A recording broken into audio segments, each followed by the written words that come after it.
पितृपक्ष क्या होते हैं और भारतीय समाज में इसका क्या प्रभाव पड़ता है? पितृपक्ष भाद्र मास की पूर्णिमा और अश्विनी मास की अमावस्या तक ये श्राद्ध पक्ष होता है, कुल 16 दिनों का। इन 16 दिनों में हम अपने जो हमारे पितर हैं, दिवंगत हो गए हैं, उनकी आत्मा की शांति हेतु, उनको स्मरण करने हेतु एवं उनके प्रति हम अपनी श्रद्धा व्यक्त करने हेतु इन 16 दिनों में हम उनको जल के माध्यम से, दूध के माध्यम से एवं जो उनको प्रिय वस्तु है उसके माध्यम से हम जल तर्पण करते हैं। किसी जलाशय के किनारे, नदी के किनारे या अपने घर में शुद्ध और पवित्र स्थान पर।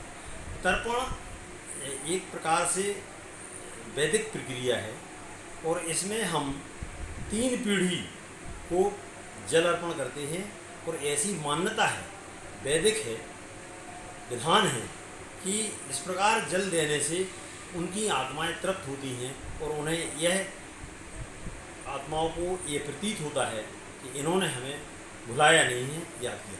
क्योंकि इसका एक उदाहरण जो है हमारे यहाँ जो भारतीय इतिहास है उसमें जो गया क्षेत्र है, जब राम लंका विजय करके लौटे तब वहाँ पे माँ सीता के द्वारा और दशरथ जी के पुत्र रामचंद्र जी के द्वारा यह वर्णन मिलता है कि उन्होंने वहाँ पर राजा दशरथ जो कि वनगमन के पूर्व दिवंगत हो गए थे, उनके पिंडदान किया। तो वहाँ पर एक वो मिलता है। दूसरा प्रसंग मिलता है हमें द्वापर में, जहाँ कृष्ण और परीक्षित ने भी तर्पण किया।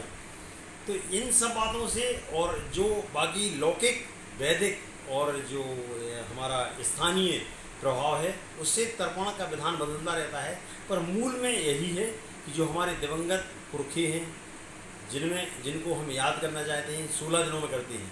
16 दिनों का समावेश इसलिए किया गया कि हमारे हिंदू संस्कृति में प्रथमा से लेके अमावस्या एवं पूर्णिमा 15 दिन का पखवाड़ा होता है।